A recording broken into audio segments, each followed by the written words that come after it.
People hate on seagulls real bad. I've heard them called the rats with wings, all kind of crazy stuff. Now me, growing up on Lake Michigan, seagulls feel like home to me. And I just happen to really admire seagulls. Like, I love seagulls, like they're my homies. And the reason I love seagulls and I'm so impressed by seagulls and so enthralled by seagulls is because they are one of the most aerodynamically talented birds I've ever seen. Like, have you ever seen a bird just hover mid-air other than a hummingbird? That's the only one that I know of that does that. Just literally hovers in place. It can go up, it can go down, it can stop main flight and flip around. Like, I've never seen any other bird that is that, like, has that finesse in the sky. It's incredible to watch. Now, I was at Santa Monica Beach yesterday, and I'm from Michigan. I grew up in Lake Michigan, and I loved seeing the seagulls because they're like, all the flowers here are gigantic versions of our flowers back home. The seagulls are also gigantic versions of the seagulls back home. It was pretty cool. And even as big as they were, in my eyes, relatively speaking, they were still just as aerodynamically talented. And I was in awe. And so I was watching how these birds do this. I just can't imagine how they must do this. And then all of a sudden I noticed that only one of my shoulders is feeling wind. So I explored that a little bit. I used my fingers to feel it. You know how when you're driving in your car and you have your window down and you put your fingers out and you can like feel the wind tangibly, right? It's almost like you're grabbing at it. It's very kind of like soothing, right? It's very soothing, relaxing for me. Love it. Especially as a Michigander when we only have like 2 months of the year when you can do that. So I'm at the beach and I'm realizing that I can actually touch the air just like that. Like I can feel it just like I could feel the air when I stick my hand out the window when I'm driving, I'm in motion. And I'm like, wow, that's interesting. But my right hand wasn't feeling anything. But my left hand is feeling all this wind. And so I get to exploring this. And I know I look crazy sitting on this beach. I'm sitting here in lotus pose at the beach. And my hands are just like, my fingers are in the air, like, twiddling and whatnot. I was feeling the air. And what I realized, and I was feeling the air in a specific place, not just only on my left side and not my right side, but also specifically in a specific location on my left side. If I went too many inches up high, I wouldn't feel it anymore. If I went too many inches down low, I wouldn't feel it anymore. So I sat there and I explored the boundary of this, what I now realize was a wind current. And I'm like, am I really perceiving this? I use my other hand to feel, nope, I'm not feeling. Oh, I hit it, I feel it. But you can literally tap into those wind currents. Now, this is basic science, I'm sure, but it's not something that I was consciously thinking of. Although if I were to be, pressed for it, I could probably recall something about wind currents and such things. Definitely could see them in the oceans and everything like that. What Finding Nemo taught us that, right, with the riding the ocean current. So the winds are doing the same thing, and I realized that's exactly what the seagulls were doing, and this made so much sense, and it seems so obvious. That's how they're able to manipulate their flight direction so acutely. Here's the thing. They're so in tune with where those currents are in their relationship to them at any moment, which is what I observed then as I realized that's what they were doing. It's like hopping wind currents and stepping in and out of wind currents to adjust their direction and motion and speed and all that kind of stuff. That it's practically thoughtless. Well, it is thoughtless to them. It's instinctive that they always are aware of where they are in relationship to that current to hop in and out as they desire. Now, let me back up. When I first got to the beach, first met the ocean here, I asked the ocean to tell me what it'd like me to know. It said it wanted to teach me about abundance, and it wanted to teach me about our relationship as humans to abundance. So it told me some things, and I'm going to share those with you, but I want to hop back to the seagulls for a moment. And now, what these seagulls were showing was actually what Ocean shared with me about abundance and our relationship with abundance as humans. And what that is that these seagulls, they don't need to buy cars or use some sort of artificial representation of currency to get from one point to another, to do their hunting, to travel home and back, to do what they need to do. There's no external currency they need. They literally ride the natural currency. They harness the energy, that moving wind is energy. They harness the energy that is all around them. And they ride that energy, and that is their currency, and that is their transportation. That is the end result of exchanging their currency, like what we might pay a car payment. They just hop that wind. Okay, hold that thought now. So when I first got to Ocean and I asked her to tell me what she'd like me to know, I want you to understand the magnitude of abundance that is literally available to you in all moments as a human being. And the only reason that humans don't tap into it as naturally as a seagull hops on a wind current to spin a 180 degree thing to catch a French fry flying through the air is because we don't see the wind current, and we've forgotten that the wind current is there. We no longer have a relationship with the wind current. We no longer have a relationship with the natural resources that are all around us. We are denatured to the point that not only do we not understand that nature itself is abundance, nature itself is the most abundant currency. It is currency. It is abundance. And not only have we lost the awareness of that, we don't even necessarily even see it anymore. We might see, okay, this is not where you drive down. Trees are here. But we have no idea what we're looking at when we see those trees, because we are utterly denatured. And this is not accidental. This is absolutely 100% purposeful. Because when we are denatured and we forget that nature exists, then we are only aware of what is put in front of us as what exists. Then we become only aware of what is offered to us, that is available to us to make a life. And then we have room for putting artificial things in front of us and thinking and convincing us that that's the only thing that exists and that is the only way. And that is the Matrix, in the most simplified version of what I'm saying, because I think most of you who are listening to this are going to get what I'm saying. This artificial construct that stays alive and is sustained by our belief in it, to the point where we literally think it's the only thing that exists and we cannot see what's outside of it. And what Ocean was telling me yesterday is something, it was a phrase that came to me when I first became aware of multidimensional awareness, when I first became aware that the stars are conscious and watching us, right? Observing us, teaching us, or interacting with us.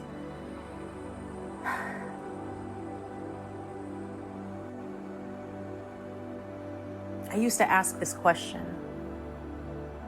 what is outside of the Matrix? Everything else. The Matrix is representing such a small, tiny version of reality, a tiny perspective, a pinpoint, if that, of reality, and there is everything else outside of it. And if we can begin to allow our minds and our awareness to expand outside of the Matrix, and then to see how tiny the Matrix is, then we get an option of how much we want to engage with it and how much we don't. So then we can say, yes, I understand that this Matrix as it is, this part of my experience of culture is that we work, we pay bills, and we have to do that to stay alive and eat. So we actually get to engage with that agreed upon reality to the degree that we want to the degree that we choose to believe it's true. And it is possible to completely disbelieve that.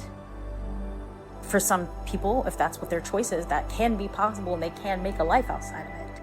For most people, it's not going to be such a complete thing, But there can be freedom in finding your own individual balance. And then you begin to approach it as a game, as a fun strategy that you get to create, because you also understand that on the other side of that this is the message that Ocean was telling me,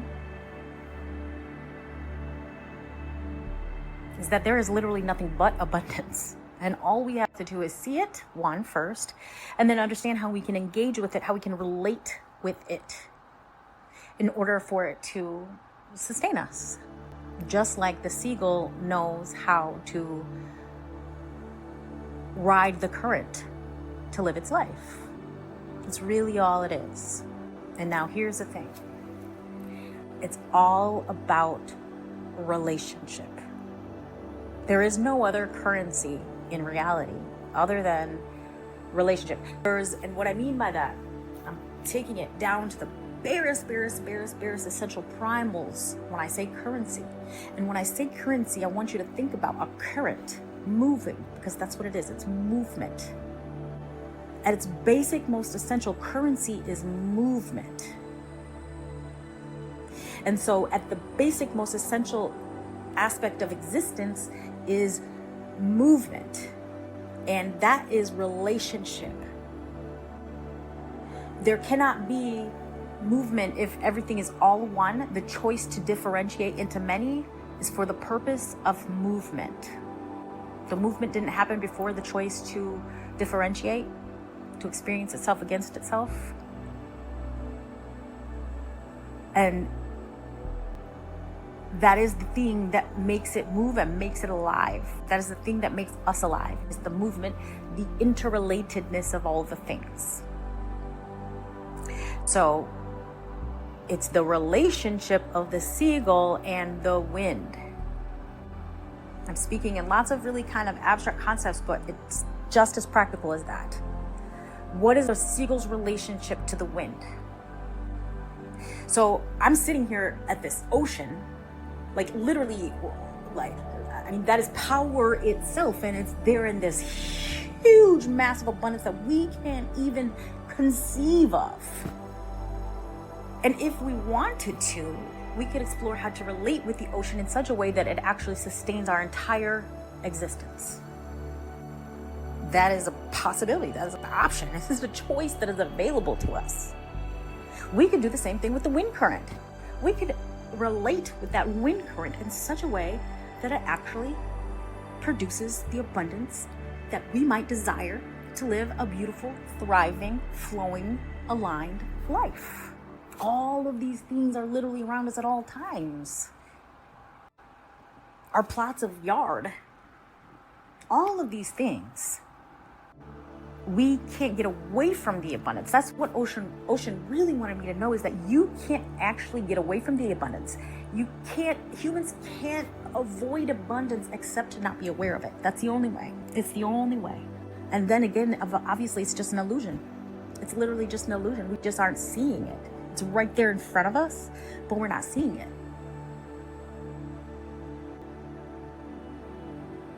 And so that is the power of the Matrix. And that's what they obviously know, and that's what they have done. Is they have removed us from nature such to the point that we don't even see it anymore.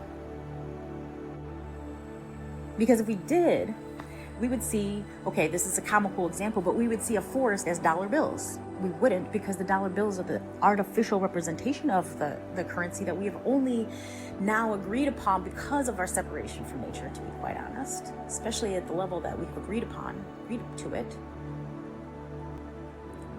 But to make that point is that forest is sustenance. Literally sustenance. And the energy that it would require for us to translate that raw forest into sustenance, that energy is the thing that the Matrix is harvesting of us. Because instead of putting our energy to that, to making our lives, to harvesting the abundance that's all around us to make our lives, which is the natural way of existing, instead of doing that, they have separated us from awareness of that. So we no longer can see it. Now we have this little, I picture the Matrix as a sort of like energetic dome that's like a cage over us and that we can't see outside of, but it's like, producing these waves that go into our brain and affect what we see and can perceive. And we're like literally surrounded by lush, let's just say they're dollar bills, because that's our American way of seeing abundance. Like we're living, swimming in a big field of dollar bills like Scrooge McDuck and his coins, right? We're living and swimming on this, but we literally can't even see it. All we can see is Walmart, Amazon, Monsanto, Big Pharma. That's all we can see, because that's what they've stripped our awareness of being able to see what is, and they put that in front of our faces, and that's what we see.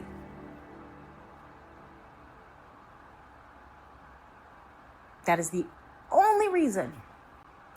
The only reason. And I'm saying that again and again because they're wanting me to really emphasize this, because there's all of these logical reasonings you can come up with to say, oh, that's not true. Like people are really starving. Like resources have truly been exploited and depleted.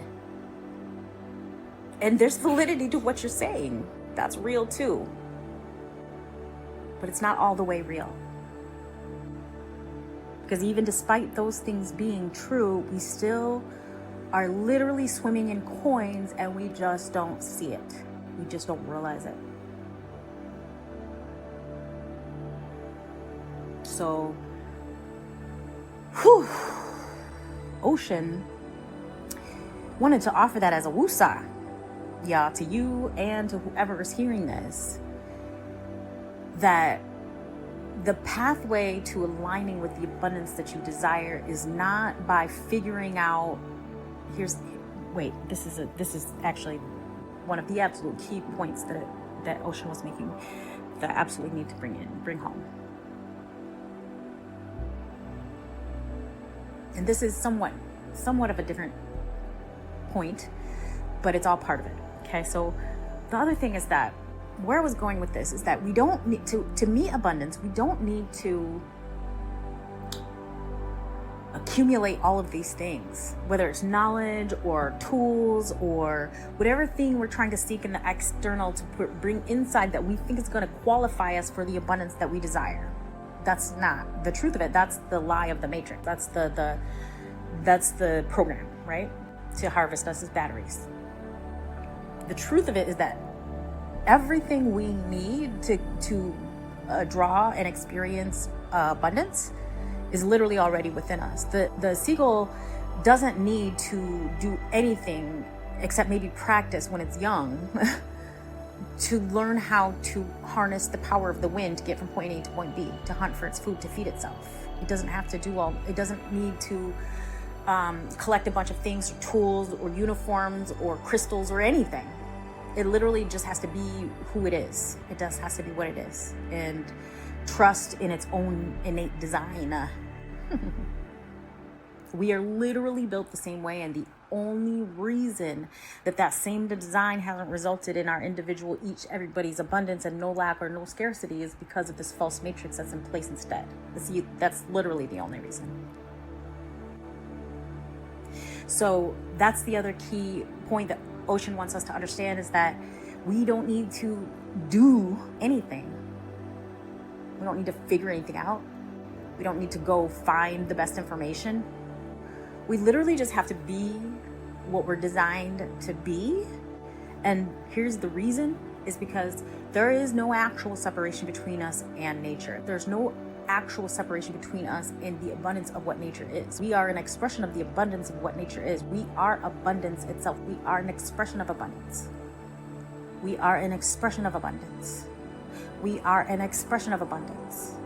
The only reason that we do not experience abundance in the way that we define it and desire it is because of the programming that we've agreed to.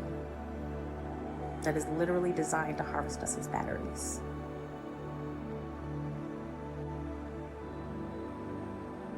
But when we can remember our true nature as nature, when we can remember that there's literally no separation between us and the ocean, us and the wind, that we are as connected to it as instinctively as Seagull when we remember who we are.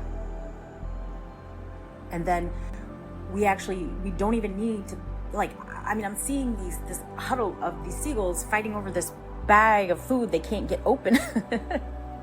And there's lots of engagement back and forth. There's arguing, hey, that's mine, all this other stuff. So they're doing all their fancy tricks, right? Like charging each other and going in fast and running back real fast. So I'm seeing all of their skills at play here. These birds aren't thinking about, oh, here comes that wind current, I'm gonna jump on it real quick. Nah, they jump and the current is there. They're so always aware and in tune with everything that is, and it's flawless. Because they are part of nature and they haven't been separated from it. So, as all things, I really like to tie in all of the more abstract, metaphysical stuff into something very practical for us as human beings. This is a practical experience, and these ideas mean absolutely nothing if we can't apply them. It doesn't help us just to know these things. So I want you to hear that the essence here that the ocean was offering is that to remember our true nature as nature. To remember we are as abundant as a nature. We cannot exist outside of the abundance of nature that nature is. If you have trouble conceiving of this, I want you to think about how many droplets of water are in an ocean. I want you to think about how many leaves are even on a single tree or a forest of trees. Like, existence doesn't exist outside of abundance. These things can't be separated. So the fact that we as humans are separated from abundance in many expressions of us, and this many versions of agreed upon exploitation, and I mean that most compassionately and most empoweringly, not as a condemnation, but as a reminder, and to hold the truth of what's true. I don't say true lightly. I don't like that when like religious groups or even just intuitive people say something is true. I'm not about that life. None of the things that I am expressing or saying are true. I'm not going to say that those things are true. They may be my current understanding of things or information that I'm bringing through as purely as it comes through. But what I will say is true is that we are nature. I don't know if there's anybody who could argue against that. We are nature. We are part of nature. So that is one truth we can kind of rely on, we can sink into. And we each get a different way of sinking into that truth, to remembering ourselves as nature after the great denaturing, we'll call it. I like to be dramatic. It's fun to be dramatic. The soul likes to be dramatic. I think the soul, at least my soul, definitely loves the theatrics. The rags to riches story is just, geez, you gotta throw in all these thrills, all these huge losses, all this just so the comeback is more dramatic. Anyway, surrender to the journey and the experience, because it's all part of it. It's all part of it. We are hopelessly and utterly interdependent and dependent in every way on our relationship to the whole. So here's one more thing, trying to make these messages a little bit shorter, but dag nabbit, certain things need to come through. And here's the thing, the other part about relationship, which is so important, that when we talk about relationship, I want you to also understand that I'm not talking about just relationship, like we've explored relationship to nature. That's very key. It's obvious to think about relationship to other people. That's very key. But it's also relationship to self. One, relationship with self is so primary. It is primary. It is the key. Okay? All of the other relationships can't really be until you have that relationship with yourself. There's going to be gum in the works if you don't have the relationship to yourself down, okay? And it's not there's not an end goal. It's always a spectrum of experience and progress, and it's not even progress. It's just movement forward. It's just movement. It's not even forward. It's just movement, okay? It's unfolding. It's unfolding. That might be the closest way. Expansion we can even take for granted as a whole, even though expansion includes expansion and contraction. But the other most important relationship to understand is, or I should say another expression of relationship to self, is your parts. So all of the parts of you, all of the pieces of you relating to each other fluently and fluidly. So that's why we even talk about chakra alignment. That's when we talk about physical alignment. Like if you're familiar with the science behind chiropractic care and the alignment of the spine, this is another area that's like really honestly so underexplored in terms of, we talk about quantum physics as blending the leap of the physical and the spirit, but chiropractic, the science behind that is a huge expression and a way to help us understand the relationship between energy and physical. Okay, so that our energetic body and our physical bodies, though the relationship between those two things, those two aspects of ourselves, expressions of ourselves, that is key. The relationship of our heart to our brain, the relationship of our gut to our brain, all of these things, the relationship of our cells to each other, so that they're communicating fluently and fluidly. Like for example, being hydrated enough, as simple and basic as being hydrated enough, because your organs can't work together fluently. Your cells can't work together fluently without being hydrated enough. We need the water. So these are all the different ways that we can think about, okay, if integration, that's what we're talking about, and interrelationship and interdependence is the goal here, what are the different ways on the different scales of expression and experience that I can create that in my own life?